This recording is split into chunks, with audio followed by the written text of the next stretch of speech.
Have you ever asked God for direction, and when clarity came, you still couldn't move? Have you ever prayed for courage, and then felt strangely frozen inside your own life? You know what needs to change. You see the conversation that must happen. You recognize the decision that has been waiting for months, maybe years. And yet something inside you does not respond. It feels like your body refuses to cooperate with your intentions. You want to act. You want to trust. You want to move forward, but you don't.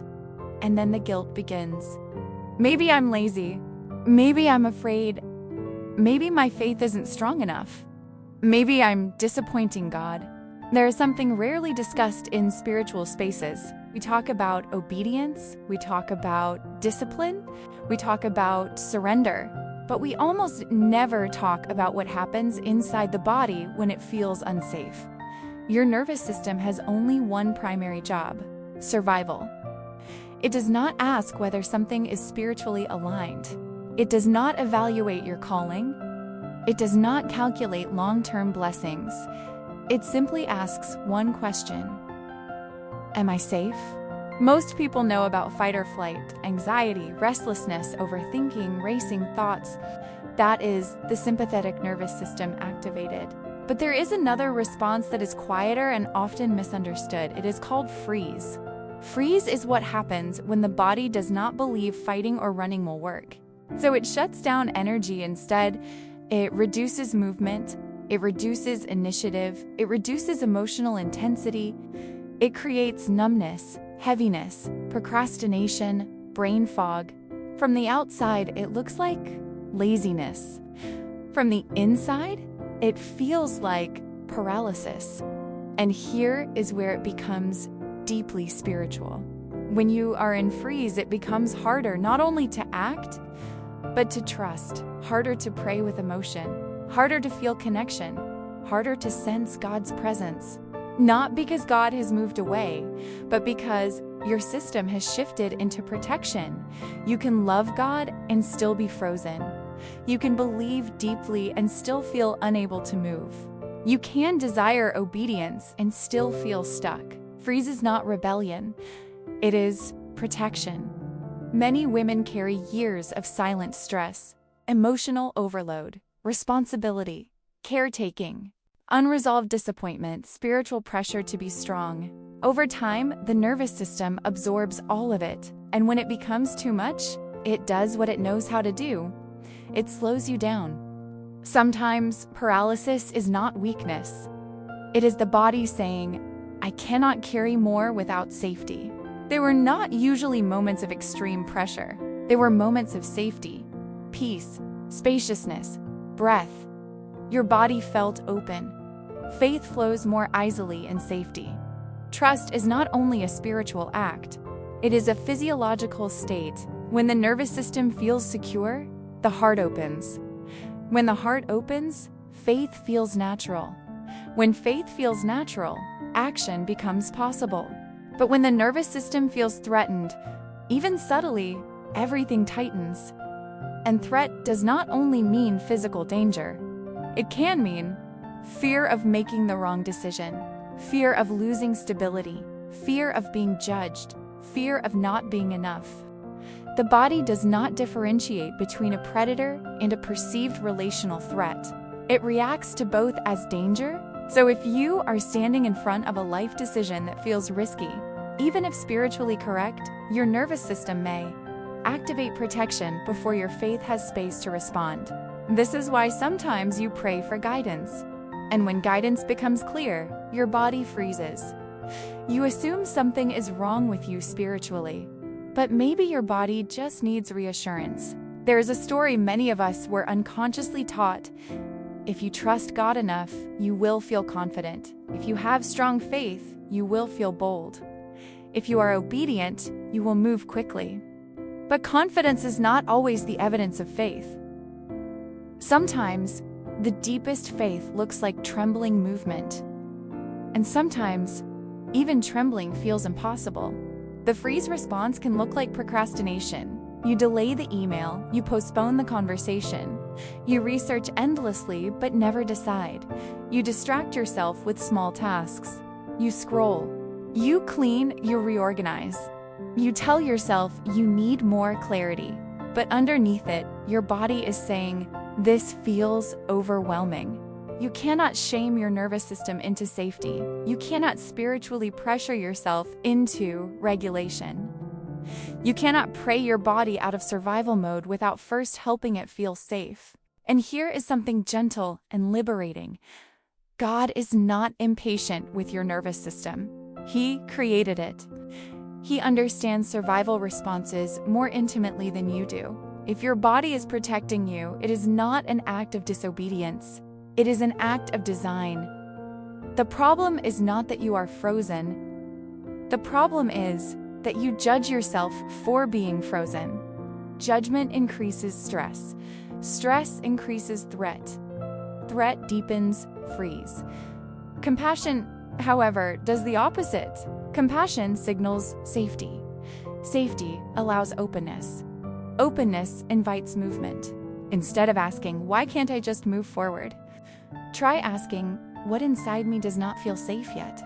Maybe you're afraid of the emotional consequences. Maybe you are afraid of disappointing someone.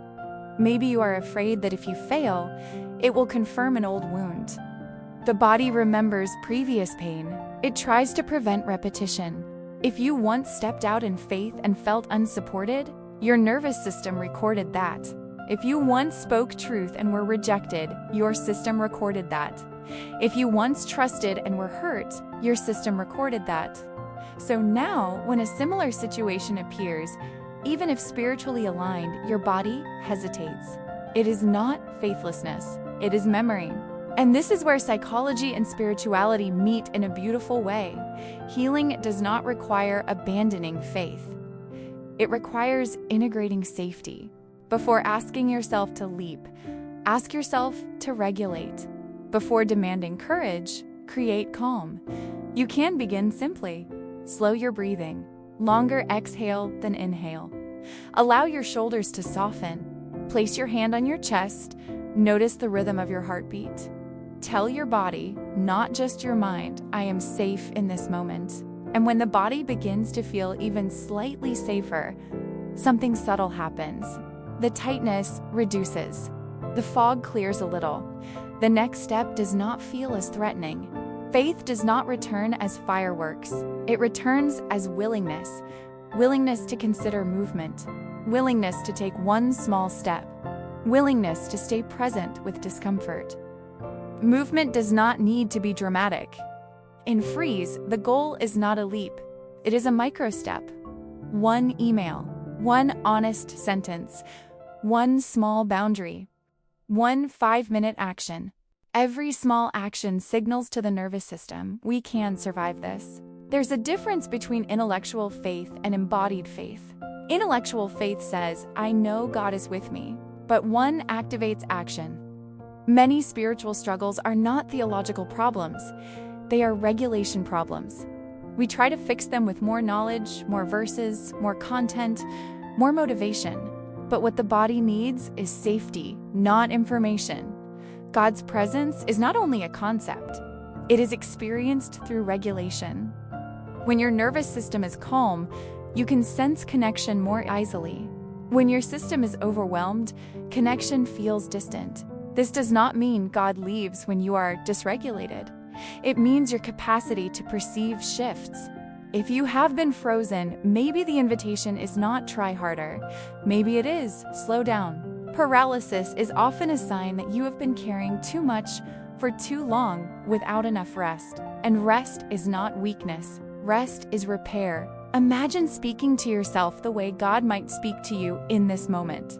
Not with frustration, not with disappointment, but with understanding. I see how much you've carried. I know why you're tired. I am not in a hurry. We can move gently. If you feel frozen in an area of your life right now, pause for a moment.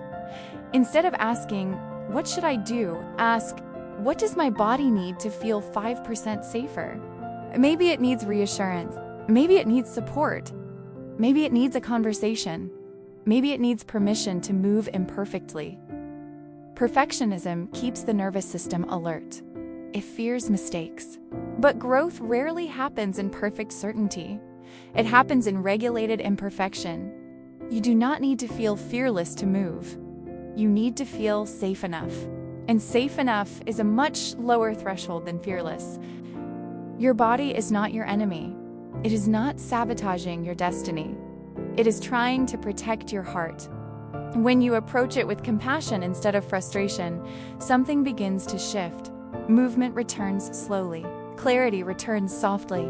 Faith feels warmer. Not because you forced it, but because you created space for safety. If you have been questioning your spirituality because you feel stuck, let this settle inside you. You may simply be neurologically overwhelmed. And overwhelmed systems need soothing, not shaming. Before asking God to change your life, allow Him to help you calm your system. Before demanding answers, receive presence. Before pushing yourself forward, ask what would help you feel supported. Sometimes the most spiritual act is not boldness, it is regulation. Not dramatic obedience, but gentle reconnection. And from that place, action will come. Not rushed, not forced, but aligned. You are not behind. You are not broken. You are not failing.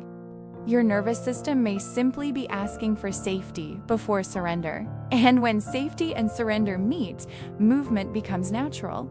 So, if you are frozen today, breathe. There is nothing wrong with you. Your body is trying to help, and God is not disappointed.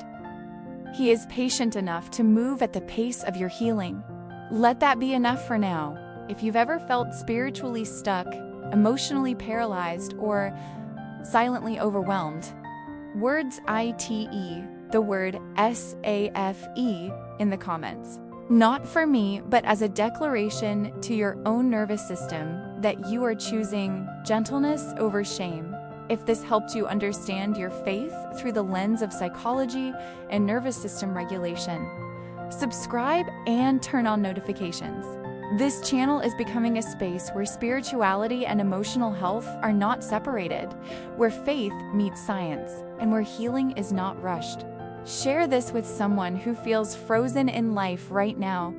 Sometimes, the most powerful ministry is simply helping someone understand that they are not broken. And before you leave, take one slow breath. You are not behind. You are not weak. You are not failing God. Your healing is holy. Your pace is allowed. Your faith is still alive, even in stillness. I'll see you in the next conversation.